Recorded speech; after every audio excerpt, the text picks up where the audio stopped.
Have you ever asked yourself, why is it so hard to let go of certain people? It's not uncommon for us to find it challenging to move on from past relationships or friendships. Even when we know it's best for us to detach emotionally from these people, doing so can feel like an incredibly difficult task. Today, we're going to explore several reasons why letting go of someone can be such a complex process. We'll delve into the psychological, emotional, and even biological factors that contribute to our struggle with detachment. By shedding light on these reasons, we aim to help you gain a deeper understanding of yourself and the challenges you may face when trying to move on from someone significant in your life. Emotional attachment plays a crucial role in our relationships, driving us to form bonds with others. But it also makes letting go incredibly challenging. According to Helen Fisher, an anthropologist and expert on love, humans are biologically wired to connect with others. When we spend time with someone who treats us well, our brains release a cocktail of hormones, including oxytocin, which promotes bonding and reduces stress. Over time, this creates a powerful emotional attachment that can make it difficult to break away. In fact, psychologists have found that the intensity of these feelings can be so strong that letting go of someone can resemble withdrawal syndrome. When a relationship ends, our bodies may react by releasing higher levels of stress hormones like cortisol, which can manifest as physical symptoms such as insomnia, fatigue, or even pain. This biological response highlights the complexity of the situation and reminds us that detaching emotionally is not just a matter of willpower, but also a process that involves our body's natural response to change. The fear of loneliness can be a significant barrier when trying to let go of someone. As social beings, we thrive on human connection, and the thought of facing life alone can be daunting. For many, the fear of loneliness can lead us to cling to relationships that are no longer healthy or fulfilling. It's essential to acknowledge that this fear is valid and understandable, but it shouldn't prevent us from pursuing our well-being and happiness. Psychologist Elizabeth Scott explains that loneliness is a normal and even necessary part of the human experience. We all face periods of loneliness throughout our lives, and these moments can be valuable opportunities for growth and self-discovery. Instead of viewing loneliness as a negative experience, we can reframe it as a chance to explore our inner selves, learn more about our needs and desires, and ultimately build stronger, more meaningful relationships.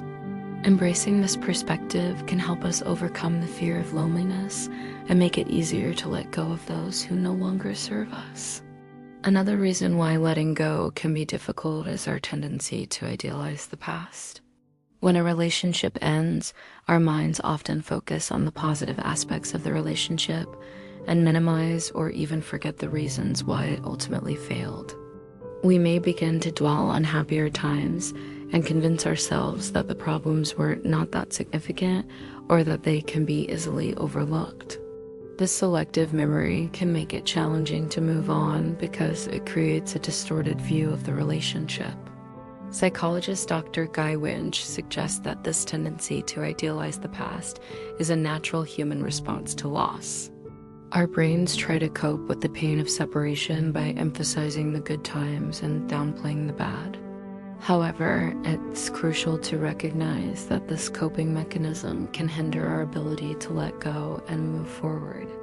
To truly detach, we must acknowledge the full complexity of the relationship, including its shortcomings and challenges. By facing the reality of the situation, we can begin the healing process and embrace the future that awaits us. Many individuals find it difficult to let go because they hold on to the hope that the other person will change. They may believe that if they wait long enough or give the relationship another chance, things will work out. However, change can only happen when both parties are willing to work on themselves and the relationship. Psychologist Dr. John Gottman explains that expecting someone to change without their active participation is a common but unrealistic expectation in relationships. When we cling to the hope of change, We may be deluding ourselves into thinking that the relationship still has a chance. Even when it's clear that both parties are unwilling to put in the necessary effort, this can lead to prolonged periods of limbo and emotional distress. To let go effectively, it's essential to accept that change can only occur with the cooperation of both individuals. If the other person is not willing to acknowledge issues or make changes, it may be time to move on and invest your energy into nurturing relationships with those who are open to growth. After a relationship ends, feelings of guilt can surface, making it harder to let go.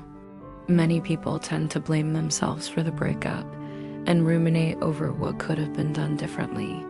Questions like, what if I had said that? Or what if I had acted differently? Can torment our thoughts. This guilt can be overwhelming and may lead us to punish ourselves by continuing to dwell on the past instead of moving forward.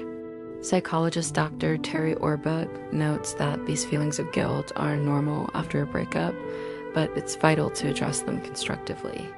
One way to cope with guilt is to engage in self-compassion and practice forgiveness towards ourselves. By acknowledging our mistakes and forgiving ourselves for them, we can alleviate the burden of guilt and focus on taking positive steps towards healing and personal growth. Additionally, seeking support from friends, family, or even a therapist can help us process these emotions in a healthy way and gain a clearer perspective on the situation. Every experience in our lives, including the pain of losing someone or something, holds a hidden lesson. When we approach the process of letting go with this mindset, we shift our perspective from one of despair to one of growth and learning. Psychologist Dr. Deepak Chopra suggests that challenges and setbacks are opportunities for personal development and spiritual evolution. When we detach from someone or something, it's essential to reflect on the valuable lessons learned and the strengths gained throughout the journey. By recognizing the personal growth that has come from the experience, we can find meaning in the pain and transform it into a catalyst for positive change. This approach to letting go not only helps us move forward more easily, but also equips us with valuable insights and resilience that will serve us well in future endeavors. How to start letting go. Now that we've explored some of the reasons why letting go can be so difficult, let's discuss practical steps you can take to start the process. Remember that everyone's journey is unique and there's no right or wrong way to move forward. These suggestions are meant to offer guidance and support during this challenging time. Accept reality. The first step towards letting go is accepting the reality of the situation. This may involve acknowledging that the relationship is not going to work out or that the person is no longer in your life. It's essential to allow yourself to feel the emotions that come up, whether it's sadness, anger, or grief. By acknowledging these feelings, you give yourself the opportunity to process them and move forward. Allow yourself to feel. Don't try to suppress your emotions or pretend that everything is fine. Allow yourself to feel the pain, sadness, or anger that may arise. Bottling up these emotions will only prolong the healing process. Instead, find healthy outlets to express your feelings, such as talking to a trusted friend or engaging in creative activities like writing or painting. Avoid unnecessary contact. If you want to heal and move on, it's essential to create distance between yourself and the person or situation that is causing you pain. This may mean avoiding social gatherings where you might run into them or minimizing contact through digital communication. By creating this physical and emotional space, you give yourself the freedom to focus on your own healing and growth. Rediscover yourself. Use this time to reconnect with your passions, hobbies, and personal goals. Explore new interests or revisit old ones that you may have neglected. This is an opportunity to discover or rediscover the things that bring you joy and fulfillment. By investing in yourself and your own happiness, you'll be better equipped to navigate future relationships with greater confidence and clarity. Seek support. Reach out to friends, family, or mental health professionals who can provide support and guidance during this challenging time. Sharing your feelings and experiences with others who care about you can be incredibly therapeutic. It's essential to remember that you're not alone, and seeking help is a sign of strength, not weakness. Letting go of someone who has been a significant part of your life can be a profoundly difficult experience. Understanding the emotional, psychological, and even biological factors that contribute to this struggle can help us approach the process with greater compassion and patience toward ourselves and others. By reframing our perspective, embracing vulnerability, and focusing on personal growth, we can navigate the journey of letting go with more ease and grace. Remember that detaching emotionally does not diminish the value of the relationship or the memories shared. It is an act of self-love and respect, allowing you to embrace a future filled with new possibilities and personal fulfillment.